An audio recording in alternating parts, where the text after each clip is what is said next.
Hello everyone, I welcome you all in this YouTube channel. So आज के video में हम कुछ इंपॉर्टेंट स्कीम्स है करंट अफेयर के, उसको आज हम डिस्कस करने वाले हैं। ये इसका पार्ट 1 है। उसके बाद हम आगे भी और पार्ट्स में स्कीम्स को कवर करेंगे। तो सबसे पहले जिस स्कीम के बारे में हम कवर करने वाले हैं उसका नाम है आदिवासी परब सम्मान निधि योजना। इस योजना को आप लोगों ने बजट में भी पढ़ा है। ये योजना जो है किस पर बेस्ड है कि जैसे मान लीजिए जो अनुसूचित क्षेत्र होते हैं उनमें जनजातियां निवास करती हैं, उनके कुछ प्रमुख तीज त्योहार होते हैं, पर्व होते हैं, उसको मनाने के लिए, उसको अच्छे से सेलिब्रेट करने के लिए यहाँ पे छत्तीसगढ़ सरकार उन्हें अनुदान देंगी। कितना? 10,000। ठीक है, 10,000 2 किश्तों में यहाँ पर उनको फंड प्रोवाइड किया जाएगा ताकि उनका जो ये पर्व है, त्योहार है, वो अच्छी तरीके से मनाया जा सके। इस योजना की जो शुरुआत है वो कब की गई थी? 13 अप्रैल 2023। घोषणा तो पहले हो गया था, बजट भी हो गया था। जो इसका शुभारंभ है वो बस्तर दौरे पे प्रियंका गांधी आई हुई थी और ये लाल बाग मैदान में यहाँ पे समारोह हुआ था। उस समय पर इस स्कीम की शुरुआत की गई है। इसे जो लागू किया गया है वो अनुसूचित क्षेत्रों के लिए लागू किया गया है। और अभी जो पहली बार इसका शुभारंभ हुआ है, सो फंड जो है कहाँ पर प्रोवाइड किया गया? बस्तर संभाग के 1840 ग्राम पंचायतों में ये राशि जो है वो बांटी गई है। पहली किश्त दी गई है, सबको 5-5 हजार रुपये प्रोवाइड किया गया है। सो ये सब बातें इस स्कीम के बारे में आप याद रखिएगा। और इसका जो नोडल अधिकारी है वो कौन रहेगा? ग्राम पंचायत के जो मुख्य कार्यपालन अधिकारी है वो इसके नोडल अधिकारी होंगे। नोडल अधिकारी का मतलब क्या होता है कि स्कीम अच्छे से चल रहा है नहीं चल रहा है, कौन इसको सुपरवाइज करेगा, वो हो गए इसके नोडल अधिकारी। तो ये सारी बातें आप इस स्कीम के बारे में याद रखिएगा। अब यहाँ पे नेक्स्ट स्कीम देखते हैं। ये स्कीम जो है वो भी बिल्कुल पिछले वाले से सिमिलर है, पर वहाँ पे हम अनुसूचित क्षेत्र और उनके त्योहारों की बात कर रहे थे। अभी हम यहाँ पर जो छत्तीसगढ़ टोटल की यहाँ पर जो लोकल त्योहार है उसकी हम बात करेंगे। जैसे फॉर एग्जांपल हरेली हो गया, पोला हो गया, इस तरीके से जो छत्तीसगढ़ के लोकल त्योहार हैं उनका अच्छे से सेलिब्रेट करने के लिए, ताकि इसके बारे में लोग जाने। क्योंकि जनरली क्या होता है, जो दिवाली हो गई, होली हो गई, उनके बारे में तो सबको पता रहता है, लेकिन जो कुछ यहाँ के खास त्योहार है छत्तीसगढ़ के, उनके बारे में सभी को नहीं पता होता है। इसीलिए उसका अच्छे तरीके से आयोजन किया जाए, तो इसके लिए छत्तीसगढ़ सरकार जो अनुदान है वो देगी। तो ये चीज़ आप याद रखिएगा। इस स्कीम का जो बेस है वो क्या है, ऑब्जेक्टिव क्या है, ताकि जो यहाँ के त्योहार है, यहाँ की संस्कृति है, उसके बारे में लोग जाने और वो संरक्षित रहे। ठीक है, इसकी जो शुरुआत है वो 20 अप्रैल 2023 में की गई है, अभी हाल फिलहाल में। और इसके लिए भी जो फंड है वो कितना है? 10,000 है। ठीक है, इसका भी आप प्राइस याद रखिएगा। और ये गैर अनुसूचित क्षेत्र के लिए है।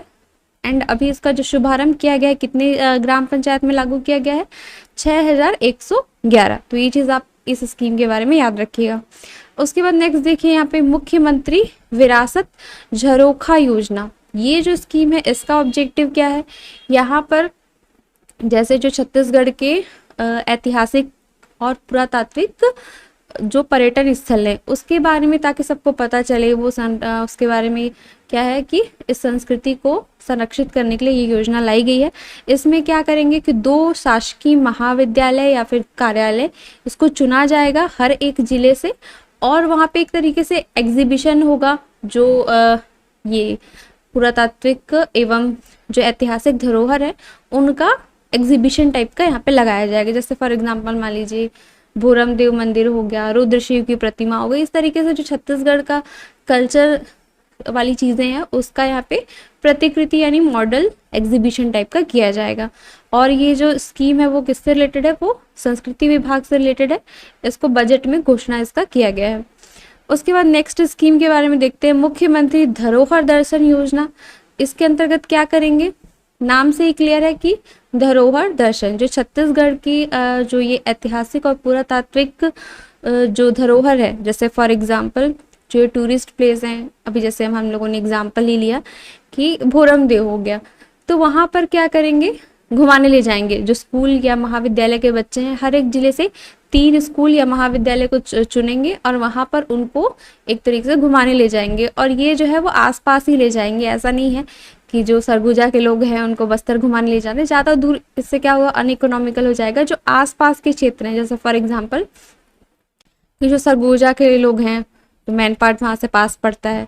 उसके बाद मान लीजिए जो भोरम देव कबीर धाम के हैं उनको वहाँ पे ले गए, सिरपुर के लोग हैं उनको भी, वहाँ पे भी काफ़ी सारे प्लेसेस हैं, बस्तर के लोग हैं तो वहाँ पे भी काफ़ी सारी चीज़ें हैं हमारी संस्कृति से रिलेटेड, तो वहाँ पर उनको दर्शन कराया जाएगा। ये भी संस्कृति विभाग की योजना है, तो ये चीज़ आप याद रखिएगा।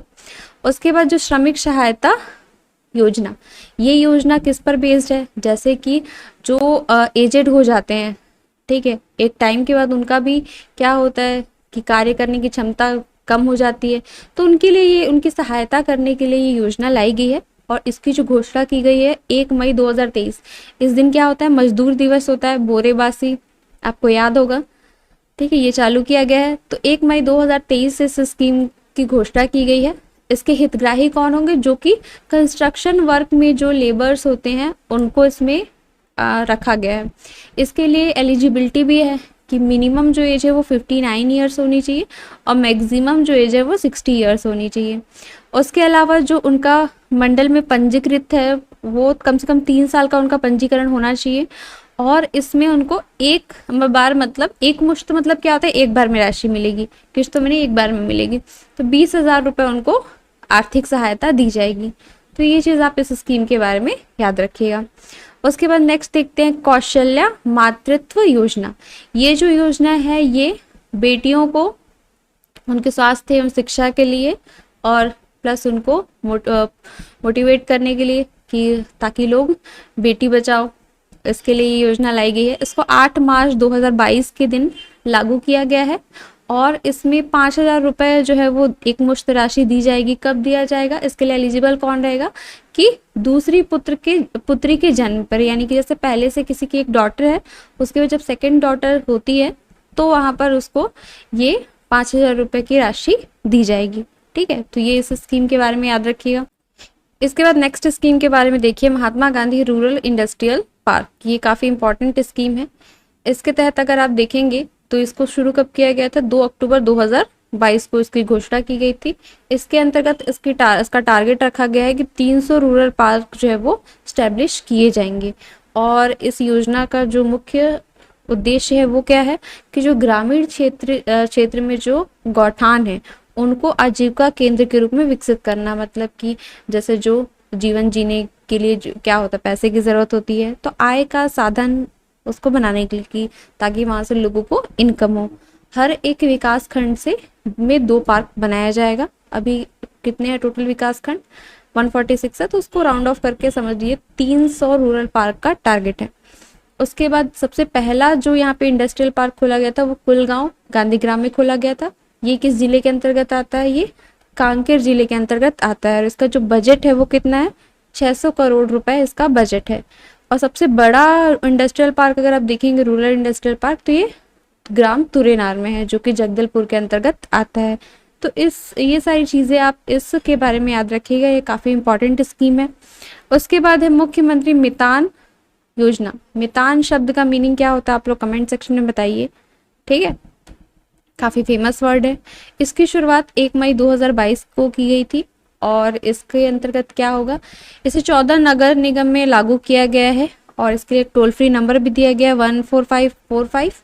इसके अंतर्गत जो सेवाएं हैं, जैसे 13 तरीके के सेवाएं हैं, जाति प्रमाण पत्र, निवास प्रमाण पत्र, इस तरीके का जो सरकारी सेवा है जिसको ऑफिस में जा करके करवाते हैं, तो उसको घर बैठे ये सब सुविधाएं जो है वो इसके थ्रू मिलेगी इस स्कीम के तहत। उसके बाद नेक्स्ट देखिए राजीव गांधी किसान भूमिहीन किसान न्याय योजना। इस स्कीम का जो मेन उद्देश्य है, ऑब्जेक्टिव है, वो क्या है, बहुत सारे किसान ऐसे होते हैं जो कि खेती करते हैं लेकिन उनके पास कोई अपनी भूमि नहीं होती। ये योजना जो है वो उनके लिए लाई गई है। इसके जो शुरुआत है वो 3 फरवरी 2022 को की गई थी और इसमें इसकी जो शुरुआत है वो रायपुर का जो साइंस कॉलेज मैदान है वहाँ पर कार्यक्रम हुआ था, उसके तहत इसकी शुरुआत की गई थी। और उस समय राहुल गांधी भी छत्तीसगढ़ आए हुए थे। और इसके लिए जो पात्र, कौन कौन पात्र होगा, जो ऐसे परिवार है जिनके पास अपनी खुद की कृषि भूमि नहीं है, ठीक है। और इसके लिए कितने पंजीकृत आवेदन आए हैं, तो यहाँ पे 3.55 लाख इसके लिए आवेदन आए हैं। और इसमें 6,000 रुपये जो है वो प्रति वर्ष दिया जाएगा, 2-2 हज़ार की 3 किश्त में।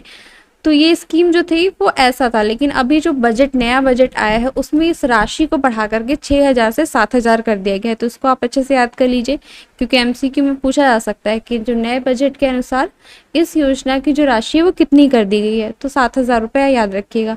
और एक बहुत इंपॉर्टेंट पॉइंट है कि पहले जब ये योजना लाई गई थी तो ये सिर्फ ग्राम पंचायतों के लिए था, ग्रामीण क्षेत्रों के लिए था, लेकिन अब जब ये जो नया बजट है उसमें इसे शहरी क्षेत्रों में भी लागू कर दिया गया, नगर पंचायत में भी लागू कर दिया गया है।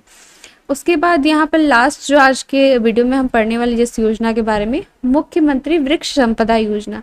ये जो योजना है ये वाणिज्यिक वृक्षारोपण को बढ़ावा देने के लिए, वाणिज्यिक मतलब क्या होता है, कमर्शियल प्लांटेशन, जैसे फॉर एग्जांपल साल, सागौन, ठीक है, जिसको कमर्शियल तौर पे जो प्लांट्स होते हैं जिनका काफ़ी ज़्यादा वैल्यू होता है, टिम्बर जैसे कि घर का जो सामान है फर्नीचर वगैरह बनाने में यूज़ होता है, ये सब इसलिए किया जा रहा है ताकि एक तरीके से लोगों को और काम मिलेगा। और जो पेड़ों से क्या होता है कि एक तरह से इन्वायरमेंटल पॉल्यूशन भी कम होता है, तो इन्वायरमेंट प्रोटेक्शन के कारण और लोगों को और आय उनकी बढ़ेगी, किसानों की आय, उसके लिए ये योजना लाई गई है। ठीक है, तो ये चीज़ आप याद रखिएगा।